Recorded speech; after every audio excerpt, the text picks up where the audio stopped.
విద్యార్థులు చదువుతో పాటు సమాజ సేవా కార్యక్రమాలలో పాల్గొంటూ నైతిక విలువలు కలిగి ఉండాలని సమాజ సేవకుడు నైతిక విప్లవవాది ఈదర గోపీచంద్ అన్నారు.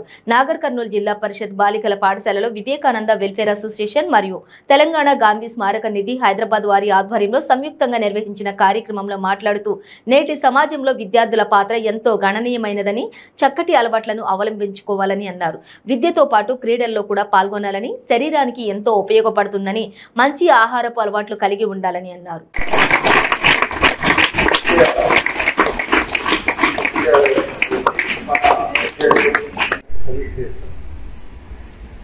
అట్లా మనం ఏం చేయలేము అనుకోవడానికి ఈ మానవ జీవితం యొక్క పరమావధి ఏంటి అని చెప్పి ఫిలసాఫికల్ క్వశ్చన్ ఒకటి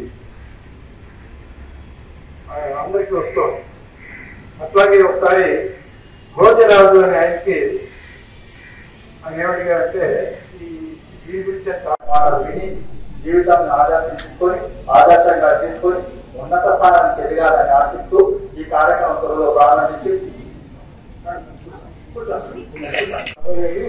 అదే అంత ఫీజు నాకు అని ఆయన యొక్క ఆస్థానకి ఒక ఆయన ఎవరు భోజరాజు ఆస్థానకి ఎవరు తెలుసా మీకు? కాళిదాసు అభిజ్ఞాన శాకుంతలము అని రాశారు. తెలుసా మీకు? తెలుగులో వస్తుంది. ఆ కాళిదాసు మహాకవిని అడిగాడు. అప్పుడు కాళిదాసు ఏం చేస్తా అంటే మీరు నన్ను ఈ మానవ జీవితానికి పరమావధి ఏమిటి, ఈ కోటి గ్రంథాల యొక్క సారాంశం ఏంటని అడిగారు నన్ను. దాన్ని ఒక్క శ్లోకంలో చెప్పమన్నారు. ఒక్క శ్లోకం అంటే 2 పంక్తులు ఉంటాయి కదా, 2 లైన్లు. నాకు 2 లైన్లు కూడా అక్కర్లేదు. కోటి గ్రంథాల సారం మొత్తం కూడా పిండేసి పిండుతాం కదా, గుడ్డ పిండి రసం వేస్తాం, అట్లా టైంలో పిండేసి నేను ఒక్క లైన్లోనే ఒక్క అర్థ శ్లోకంలో చెప్తాను సారాంశం అన్నాడు. అది నేను మీకు అందరూ చెప్తాను. మొత్తం ఫిలాసఫీ యొక్క సారాంశం దీంట్లోనే ఉంది. మానవ జీవితం యొక్క గోల్ ఏమి ఉండాలి. అందరూ ఏమనుకుంటారు, ఇక్కడ సాఫ్ట్వేర్ ఇంజనీరు లేదా లాయర్ లేకపోతే ఒక పెద్ద లక్షాధికారి కావాలి, ఇప్పుడు లక్షాధికారి కోటీశ్వరుని కావాలి, పెద్ద పరం పెట్టాలి, డాక్టర్ అవ్వాలి, ఇలా చదువుతాం. కానటువంటి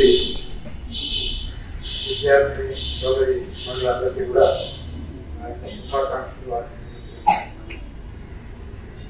మీరందరూ కూడా చక్కగా శ్రద్ధగా చదువుకొని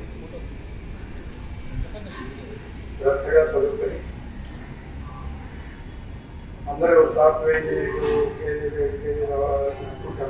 అనుకుంటారు. అయితే మంచిదే, కానీ అయినప్పటికీ పోయినప్పటికీ కూడా సమాజం గురించి తెలుసుకుని నేను కూడా నా వంతు సమాజానికి నేను ఏదో చేస్తాను అనేటువంటి సంకల్పం మాత్రం మీరు అందరూ అర్థమైందా? బుద్ధుడిని ఒక ఆయన అడిగారంట, నేను పేదవాడిని, నేనేం చేయగలను సమాజానికి అని అడిగితే బుద్ధుడు ఒక కథ చెప్పాడు. ఏమని, నీకు నీ యొక్క శరీర అంగాలలో నోరు ఉంది. ఈ నోటి మాట ద్వారా మంచి మాటలు నువ్వు చెప్పచ్చు కదా ఎవరికైనా సరే. అదొకటి. ఒకడు తప్పు పని చేస్తున్నాడు, అలా చేయకూడదురా నాయన, అది తప్పు, అలా చేస్తే అవతల వాడు బాధపడతాడు, చేయబాక అని చెప్పచ్చు కదా. అంటే అతనికి మంచి మాటలు చూపించడం, ఒక హితవచనం చెప్పాలి.